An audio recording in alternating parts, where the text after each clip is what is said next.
Hey, what's going on, guys? I thought I'd make another video. It's going to be a commentary one, but it's going to be a bit different. Instead of just commenting on the game, I'm actually going to comment on specifically what I'm doing and what's going through my mind while I play against some certain teams. The games that are going to be played aren't actually on this shaman; they're on an alt shaman. Because I haven't queued on this for a little bit, but yeah, there's the massive gear difference in the shaman I've been playing on. He has basically just honor gear with one piece of malevolent, and he has blue weapons, so it's a lot different playing. And I'm just going to show you how you can actually survive without gear sometimes just by playstyle. And yeah, I'll show you what I do against a lot of mage teams too. Anyway, hope you enjoy it. This first game is against a mage, druid, shadow priest. Basically, they're going to try and hard swap to you as much as they can with a deep and a fear on your team. This team is 2400, so they were really well coordinated. We almost won a few times. It was probably a 10-minute game, but the fraps did cut out at the end, but they ended up killing me. So they land a really good fear.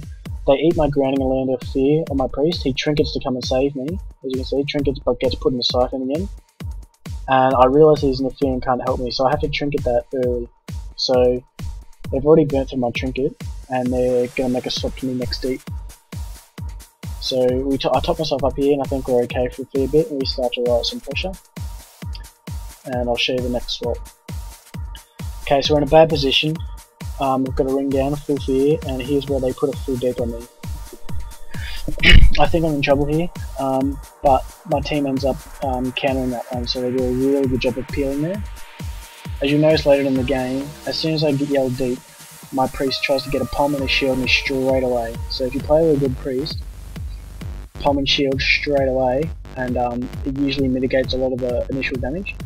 So as a shaman, as you see, I just wind shear the mage. You want to have the mage on focus most of the time against the team, but you also want to be shearing clones if you see them. It's hard to see sometimes, but yeah. So this is where they land a full fear on my team and a deep on me into a CS. I do get the shield and it does come off, but it does help me a fair bit. I get to the other side and top myself off. So most of the time this comp they're going to put you into a deep and into either a CS or a blanket. So out of that you want to drop a healing stream and then try and kite for a little bit until you can get a cast off. They usually don't have a CS up because the mage will usually blanket you, so you can just free cast. They miss their ring here. Basically I'm just trying to line as much damage as I can and trying to play safe. So my positioning, I don't push over that far. As you can see here, when we go offensive, I push over a bit, but I stay a bit timid. This was a bit too far here, I shouldn't have. But I came in to try and purge the mage off to try and get a kill. So anyway, you can see I start to pull back here. You'll notice when they make swaps to you, because the mage will start casting a frostbomb most of the time, or pet nova here into a deep. So I see they make a hard swap to me here, so I trinket and grounding the frostbomb, which messes up a lot of their damage. Get to a silence, and I instantly get pummed by a priest. And I'm fairly sure he got a shield on me as well. So my priest is really good at that. As soon as I yell that I'm deep, he always gets a good shield on me.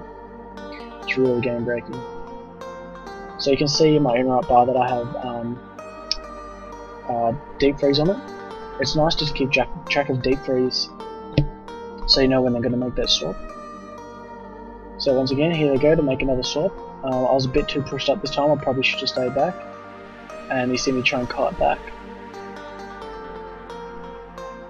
So it's a bit different playing on this shaman as or on my real shaman. I know what damage I can live through. But basically I'm just trying to live through swaps because I know they're not going to land a kill on my team too easily without putting me in some massive CCs. So really I'm just trying to stop as many swaps as I can. So here I notice the mage. He puts an over on me, and I know he's going to swap, so he eats my grounding as well, and my priest puts me a full fear there, and I put down my freedom totem and just run behind. So that was a way of running away from the swap. My priest landed a really good fear and basically winning the swap. So here is just being aware of the little things. This priest has just put dots up me, and so I know they're going to swap really soon, so I start to get a bit scared. I pop a sentence to top my team up before they swap to me, See that deep? And I trinket instantly and put a grounding down. Oh, I put my healing stream down, sorry. Because I know that stops coming. And then I get a wall stomp and run away. So that being aware of the priest having his dots up meant I was aware that the mage was going to try and swap to me. And yeah, I had my trinket up so I could just get away quite easily. So here's where my team's put in a real bad position. I had to link my lock to keep him up, and we get put to a full ring, and the priest comes in and how the terrorist, or fears us. I can't dispel my priest because I get deep, so I think I'm in trouble here, but I know that my nature's guardian's proc, and I pop my battle masters. So as a shaman, you don't really have to panic that much at the moment, unless a mage gets a really crazy crit on you, or they have tons of, like, for example, a mage and a warrior on you at the same time. You should come out of a deep completely fine. Your health will spike, obviously, with a mage on you. You'll drop to about probably under 20%. But if you have a battle masters and nature's guardian, you don't need to actually, like, you don't need to freak out and start panicking. If you come out of that deep, you should be pretty much fine, and you should be able to top yourself up, usually because mages blanket CS straight away. So you can just free cast after that if needed. Okay, this next game is against a warrior mage shaman. It's a really tough comp. I fear it the most at the moment actually, because it has a massive burst potential, and they can train a healer for ages if your team doesn't have the right healers. Against any mage team, I usually focus the mage, or 100% of the time focus the mage basically.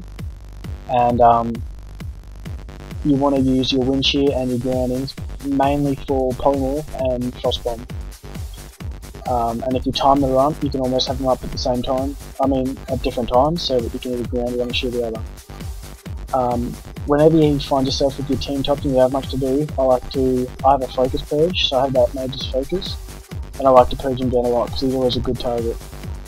So they make a swap to me here, and as you see, the mage drops off focus.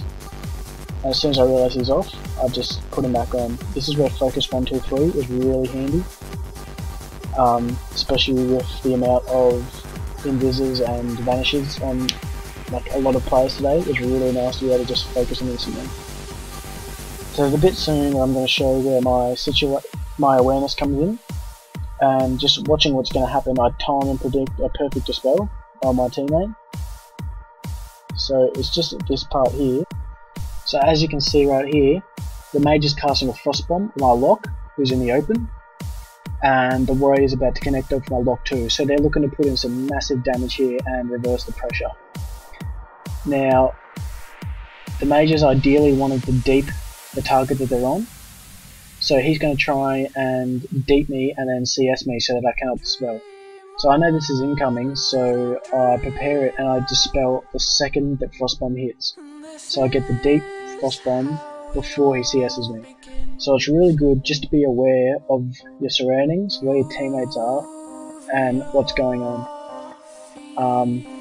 Especially with mages, that frostbomb is key to either dispel it or wind shear ground it. So you see that frostbomb coming in, I get the cast off, instantly dispel as the cast ends before he CS's me, which basically ruins their entire burst potential in my lock there. So I played in real time to let you see how it actually looked. So this last game is just against a Holy Pally Mage Warrior. I don't think we only lost one game against them. They weren't that great, but it's basically just showing that even if you're fully behind on cooldowns, you have nothing left, you can still learn to kill within the game. Of course, I think that's a bit to do with the game and the way damage is pretty fucked up at the moment. So they've already got like an amazing start here on me. With my team CC'd, and they're just popping cooldowns on me, trying to get me down. So basically I'm just trying to live, and my team's trying to peel a little bit. My bars do mess up there, if you did see, and so my priest has to life swap. And then I have to NS him, but they're still on me, so we're all so low, my team's so low. I get deep really low here, so I have to trinket that. So really I have no cooldowns left, except Ascendance. So yeah, we're pretty far behind at this point. They've got us in a really good spot. where they can just cleave us and the pally can just sit back. They put a ring here so I can't even really cross. And then I get polyed off this. I do get MD'd a little late. I didn't call it though because yeah, it was a pom poly. And just after this swap to me, this is when we really start to put out pressure. My lock on my team starts to get a bit annoyed because we can't. We're just getting trained, we're just playing defensive, and it's not getting us anywhere. So he called for just a hard swap, and he's just going to burst everything. I literally have nothing left here. My priest has MD here. That was a really amazing MD. I probably would have died without it. My NS comes back up, which is lucky, but I'm just getting trained to death here. So we basically have to kill, or we're going to lose the match right now. So we get a massive fear on the pally and the mage here, and we can just go as hard as we can. And this warrior goes down. Hey, thanks for watching. I didn't put any full games in. It was just a few swaps. It was just to show how to be aware of swaps and what to use when it happens. Anyways, hopefully I can make some more videos and guides, kind of guide videos on how to play Shaman. Yeah, so keep liking and subscribing if you're liking the videos, and comment if there's anything you want me to like upload about. If there's something in particular that you want to try and learn, or you need to practice or whatever. Let me know and I'll try and make a video about it or something. Anyway, cheers for watching.